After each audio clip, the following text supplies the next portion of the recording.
Oke, Assalamualaikum warahmatullahi wabarakatuh. Karena sudah jam 7 teman-teman ya, mari kita mulai saja. Karena ini materinya juga sama tidak banyak. Jadi di sini nanti kita akan mengenal istilahnya apa itu polimorfisme. Nah, seperti itu ya. Sebentar.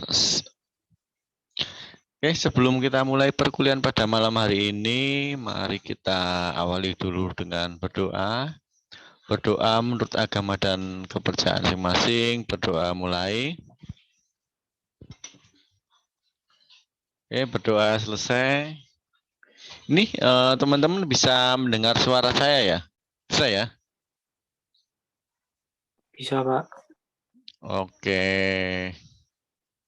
Oke, langsung saja coba saya akan mencoba share screen dulu. Mana ya? Share screen. Oke. Oke. Pada pertemuan pada malam hari ini yaitu membahas tentang polimorfisme ya. Jadi teman-teman nanti harapannya itu bisa mengetahui ya apa sih yang dimaksud dengan polimorfisme. Oh, seperti ini toh. Oh, ini tuh yang disebut dengan polimorfisme ya. Seperti itu ya. Sebelumnya dari materi yang sudah pernah kita pelajari tentang overreading dan overloading ya. Kemudian satu lagi tentang apa kemarin itu pewarisan ya atau biasa disebut dengan inheritance. Nah, ini nanti ada hubungannya. Semuanya akan saling terkait ya. Oke, mungkin di sini ada beberapa hal yang mungkin perlu teman-teman tahu dari penjelasan atau mungkin dari sebuah deskripsi apa sih itu polimorfisme. Nah, jadi di sini istilahnya poli. Nah, itu berarti kan banyak ya, berarti kan banyak polimorfisme itu berarti kan mempunyai banyak bentuk. Nah, dia mempunyai banyak bentuk. Jadi nanti di sini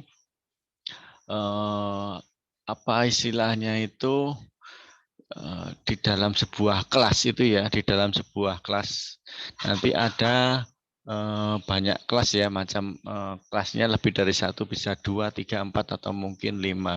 Nah, di dalam sebuah kelas itu dia akan mempunyai nama metode yang sama. Jadi dia metodenya sama. Nah, mempunyai nama-nama metode yang sama, tapi isinya berbeda. Nah, istilahnya seperti itu. Jadi di sini polimorfisme itu nanti dia mempunyai apa ya istilahnya antarmuka yang identik yang sama, tapi mempunyai perilaku yang berbeda. Jadi kayak kalau mengistilahkan makhluk hidup itu seperti misalkan Pak Tono itu mempunyai anaknya siapa? Anaknya misalkan Cika sama Sila. Nah, misalkan ya dia anaknya kembar, lahirnya bareng, nah, mukanya mirip, nah, tapi meskipun mirip, tapi dia mempunyai perilaku yang berbeda. Nah, sifatnya berbeda. Nah, seperti itu. Jadi gambarannya kira-kira seperti itu ya polimorfisme itu. Nah, nanti di sini teman-teman jadi kan akan mengenal apa? Bukan mengenal ya, sudah mengenal sebelumnya ya. Apa yang dimaksud dengan iritan atau pewarisan itu tadi ya. Nanti di sini teman-teman akan mengenal apa superkelas ya. Terus kemudian bahas lagi tentang anaknya ya, subkelasnya. Nah, kemudian atau misalkan di superkelas itu kita sebut parent class. Nah, kemudian anaknya itu nanti child class. Nah, seperti itu. Nah, ini salah satu gambaran dari polimorfisme ya. Nah, ini. Jadi di sini nanti lebih dari satu metode, nah, namanya sama, nama metodenya itu nanti sama.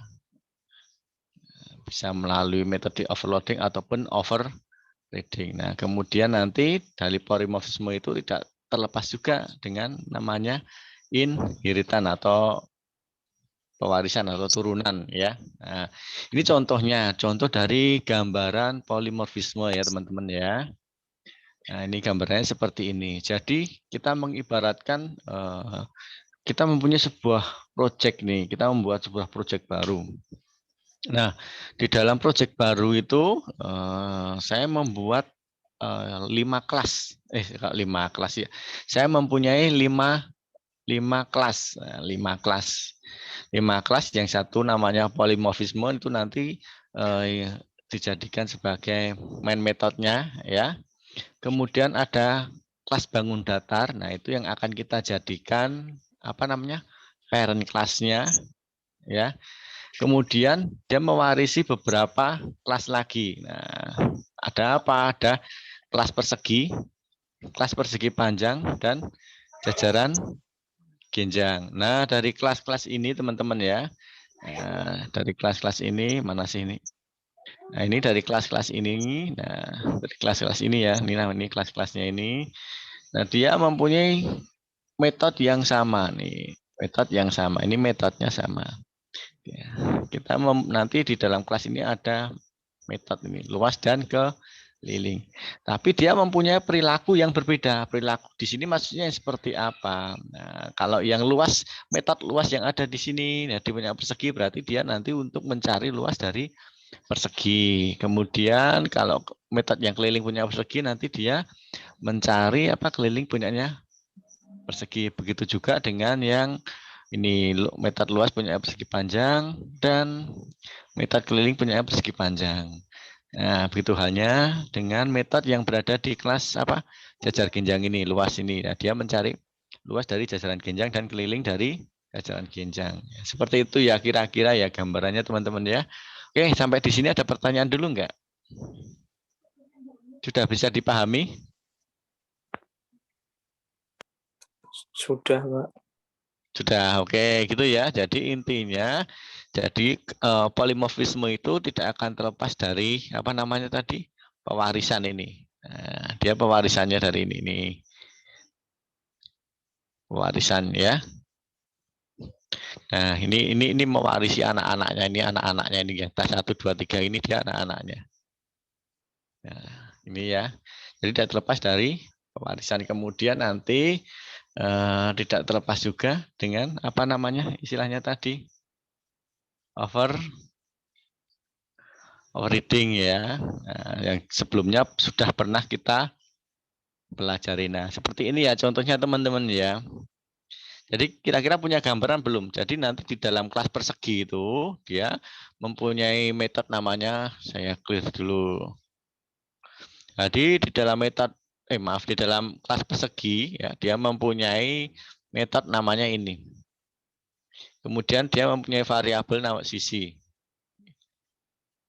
Nah, kemudian di persegi panjang sama halnya, dia mempunyai 2 metode ini. Metodenya kan sama nih namanya nih. Nah, nih. Nah, dia mempunyai variabel panjang dan lebar. Kalau yang jajaran genjang, dia mempunyai variabel alas, tinggi, panjang, dan lebar. Nah, seperti itu kira-kira. Nah, nanti untuk isi-isi dari metode ini berisi rumus yang berbeda-beda. Ya, rumusnya berbeda-beda. Jadi ada di sini nih, ini ya, ini rumusnya berbeda-beda antar metode. Tapi dia nama metodenya sama. Seperti itu ya. Oke, saya lanjut ya. Ini kita materinya hanya sedikit sekali nih tentang polimorfisme saja. Paling cuma 10 menit atau 15 menit. Nah, kemudian ini contoh gambarannya ya, gambaran dari apa tadi polimorfisme ya. Di mana tadi ada 5 kelas yang nantinya yang akan kita gunakan ya. Ada 5 kelas yang akan kita gunakan. Sekarang akan coba langsung kita implementasikan biar teman-teman dapat memahami contoh dari polimorfisme itu yang seperti apa. Oke, saya next ya teman-teman ya. Nah, ini adalah apa? Kelas bangun datar. Kelas bangun datar itu yang mana? Yang ini ya teman-teman ya. Ini kelas bangun datar. Nah, kelas bangun datar isinya mana? Nah, ini isinya. Ya, dia nanti cuma untuk menampilkan ini aja, menghitung luas bangun datar dan menghitung keliling bangun datar. Oke. Nah, dia mempunyai apa namanya? Mana ya? Dia mempunyai metode sama luas dan keliling. Nah, begitu halnya dengan kelas persegi. Nah, tadi di sini kan ada kelas persegi nih, teman-teman ya. Nah, ini ada kelas persegi, maaf. Nih, di sini dia mempunyai kelas persegi. Di dalam kelas persegi itu, dalam kelas persegi ya, dia mempunyai apa? Persegi. Nah, dia mempunyai metode yang sama namanya nih. Aduh, mana tadi? Tuh, persegi. Nah, dia mempunyai nama metode yang sama. Namanya apa? Nama metodenya luas dan keliling. Nah, tapi dia perilakunya berbeda. Perilakunya apa? Nilai isinya ini. Nah, isinya ini kan rumus yang digunakan untuk mencari luas dari persegi, sisi kali sisi. Nah, sama halnya dengan ini. Nih, ini sisi kali sisi. Oh ya, sisi kali 4 ya, berarti sisi tambah sisi tambah sisi tambah sisi ya, jadinya 4 ya. Jadi sisi dikalikan 4. Ini untuk mencari rumus kelilingnya. Nah, ini yang untuk persegi. Nah, ini variabelnya. Nah, di sini teman-teman kan kemarin sudah mempelajari tentang apa? Construction ya. Nah, ini juga ada construction supaya nanti nilainya ini bisa langsung dijalankan, dipanggil nilainya ini. Nah, ini construction. Nah, ini. Ya, ini. Nah, ini yang metodenya tadi ya, metode. Nah, metode ini juga sama metode. Nah, tapi kan ini construction yang kemarin sempat kita pelajari supaya nanti kalau kelas ini dijalankan, kelas persegi ini dijalankan ya, dia akan otomatis membaca ini nilai yang ada di sini di construction ini. Nah, itu kegunaannya supaya nanti bisa langsung dijalankan. Nah, ini tadi untuk yang kelas persegi. Nah, ini ya, tolong diperhatikan. Ini nama metodenya luas dan keliling. Ini untuk yang persegi ya. Nah, kemudian ada lagi yang untuk persegi panjang nih teman-teman ya. Nah, untuk yang persegi panjang, nah sama dia mempunyai metode yang sama, nama metodenya sama. Nama metodenya sama, nih luas keliling. Nah, dia juga sama.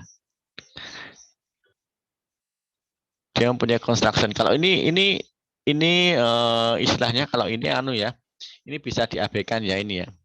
Jadi kalau istilahnya untuk yang apa namanya polimorfisme itu yang ini, dia mempunyai nama metode yang sama, nih luas dan keliling. Nah, tapi dia mempunyai perilaku yang berbeda. Ini perilakunya yang ini. Nah, ini yang membedakan ini nilainya yang ada di sini. Nah, kemudian satu lagi kita akan membuat sebuah metode lagi nih. Maaf, membuat sebuah kelas lagi. Nah, kelas yang berisi nanti mencari nilai luas dari jajaran genjang dan luas dan keliling jajaran genjang. Nah, ini penggunaan metodenya ya. Mana ya?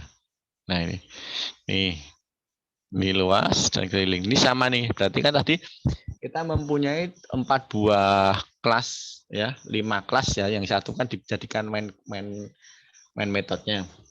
Nah, ini berarti kan gini ada 4 kelas yang mempunyai nama metode yang sama. Nama metodenya yang sama ya ini, luas dan keliling.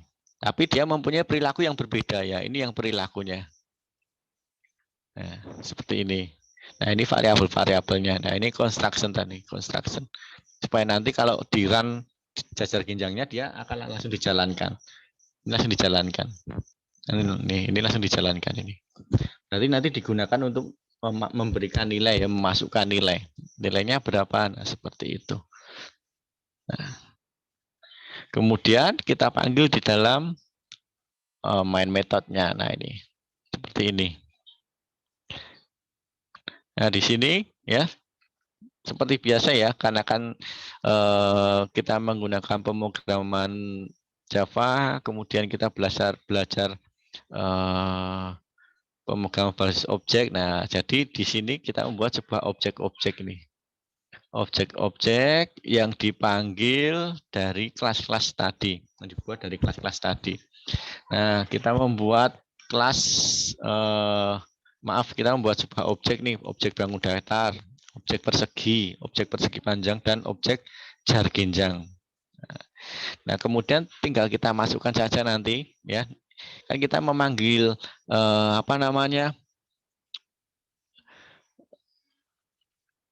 kelas yang ada di bangun datar tadi. Nah, ini kan tinggal dipanggil saja. Kemudian terus yang kelas persegi tadi, yang ada di kelas persegi tadi nilainya dimasukkan berapa. Nah, ini. Yang ini ya. Nah, ini. Dia nilainya berdasarkan ini. Ini dimasukkan. Jadi kalau misalkan di sini ada 1, 2, 3, 4 ya 4 variabel, berarti nanti juga harus ada 4 variabel untuk jajar genjangnya seperti itu supaya tidak terjadi error. Maaf. Nah ini ya. Nah ini objek-objeknya. Kemudian tinggal kita panggil, kita tampilkan. Nah ini membuat objek-objek barunya. Nah kemudian memasukkan nilainya. Ini nilai-nilainya ya. Nilai-nilainya. Nah kemudian kita tampilkan. Ini kita tampilkan. Nah ini kita tampilkan. Nah, luas segi panjang. Nah, ini. Terus ini menampilkan apa namanya? Menampilkan nilai dari metode luas dan keliling yang ada di kelas bangun datar ya, di kelas utamanya. Nah, jadi seperti itu teman-teman ya konsep dari polimorfisme. Nah, ini. Nanti teman-teman bisa pelajari. Jadi ini kadang kita itu sudah secara tidak sengaja kita itu sudah membuat seperti ini. Oh, ini tuh yang namanya polimorfisme. Ini saya pernah mempraktekkan nih, tapi saya nggak tahu kalau ini namanya polimorfisme. Seperti itu ya. Oke, sampai di sini ada pertanyaan tidak teman-teman? Ada nggak? Belum, Pak. Belum ya. Nah, ini sebenarnya kan ini hanya apa ya namanya ya? Hanya pemahaman saja ya supaya teman-teman bisa memahami oh ini yang disebut dengan polimorfisme seperti itu saja konsepnya seperti ini. Berarti kalau ada misalkan kejadian seperti itu oh itu namanya polimorfisme. Kalau untuk nilai-nilai ya apa isi dari kelas-kelas ini kan nanti tergantung dari apa istilahnya apa yang akan kita buat ya. Ini hanya sebuah contoh simpel saja ya supaya teman-teman tidak bingung ya. Jadi pada intinya di dalam polimorfisme itu ada nama metode yang sama dalam beberapa kelas di mana ada kelas utama, kemudian dia mewarisi beberapa kelas. Nah, kemudian nama metode-metodenya sama. Nah, itu namanya polimorfisme. Itu ya. Ya, sampai di sini bisa dipahami kira-kira sedikit saja nggak apa-apa. Nanti sambil jalan bisa dipraktekkan. Kalau nggak dipraktekkan juga nggak apa-apa. Besok pas tugasnya mesti praktekkan. Oke, ada pertanyaan teman-teman? Ada nggak? Nggak ada ya? Ya karena materi kita hanya ini ya. Memang saya sengaja karena yang kita pelajari itu bahasa pemrograman. Karena kita tidak bisa praktek, saya memang memberikan materinya sedikit-sedikit ya supaya teman-teman tidak jenuh. Ini seperti itu ya. Karena kalau sudah 1 jam aja rasanya jenuh. Kemarin saya beberapa semester yang lalu saya mengajarkan pemrograman basis data menggunakan apa ya kode initer. Nah, saya minta jadi apa namanya teman-teman mahasiswa itu mempraktekkan. Ya akhirnya banyak yang mengeluh ya karena kan ya karena online makanya mereka kesulitan seperti itu. Jadi saya dari apa namanya pengalaman yang kemarin-kemarin, ya, saya memberikan materinya tidak terlalu banyak, tapi cukup simpel dan mudah dipahami seperti itu saja. Kemudian untuk tugas-tugasnya nanti bisa mencakup dari materi yang sudah disampaikan. Ya, mungkin nanti setelah materi ini ya, mungkin setelah materi ini atau mungkin setelah materi abstraction ya, nanti akan saya berikan tugas yang terakhir yaitu tugas ketiga. Nah, setelah tugas ketiga nanti kita akan membuat beberapa latihan-latihan yang terkait yang kita hubungkan dengan array ya, array ya 1 dimensi, 2 dimensi. Nah, kemudian nanti untuk UASnya biasanya nanti akan saya membuatkan sebuah proyek kecil ya, proyeknya kecil sekali. Ya kayak contohnya ini tadi salah satunya ya, membuat rumus, membuat ini, atau mungkin membuat perhitungan perkalian atau apa seperti itu. Tapi kalau untuk PBO saya tidak menggunakan Java Swing ya, saya tidak akan mengenalkan Java Swing. Jadi saya konsepnya hanya mengenalkan apa yang ada di dalam pemrograman berbasis objek saja. Saya tidak akan mengenalkan Java Swing ya. Nah, jadi kita tidak menggunakan yang versi desktop ya nanti. Seperti itu. Kalau untuk mata kuliah berikutnya yang PBD sih saya harapannya teman-teman apa ya? Bisa ke PHP saja supaya nanti saya bisa mengajarkan menggunakan framework ya pakai kode initer supaya nanti bisa berguna bagi teman-teman untuk mengerjakan skripsinya seperti itu kira-kira. Oke, sampai di sini ada pertanyaan? Ada enggak? Enggak ada? Enggak ada. Ya? Ya, kalau ngodingnya itu yang bagus pakai apa, Pak? Maksudnya ngoding apa sih? Kalau itu sih kesenangan Mas ya. Oh ya. Dengan mau kalau saya ya karena saya adanya NetBeans ya sudah NetBeans. Kalau saya misalkan di PHP, nah saya cuman pakai Notepad++ saja nggak masalah. Mungkin kan teman-teman ada yang tidak, wah jelek banget, fasilitasnya nggak banyak. Nah, kemudian ada yang pakai apa namanya itu Sublime terus apa itu banyak sekali ya. Nah, itu tergantung kesukaan saja ya teman-teman ya. Baik, Pak. Terima kasih, Pak. Oke. Oke, ada pertanyaan lagi? Belum, Pak. Oke, nanti kalau misalkan ada sesuatu yang mau ditanyakan, boleh ditanyakan lewat grup ya. Kalau sudah tidak ada pertanyaan lagi dan sudah tidak ada yang kita bahas lagi, maka perkuliahan pada malam hari ini saya tutup, saya akhiri ya teman-teman ya. Sebelum kita akhiri, mari kita akhiri dengan berdoa dulu. Berdoa menurut agama dan kepercayaan masing-masing. Berdoa mulai.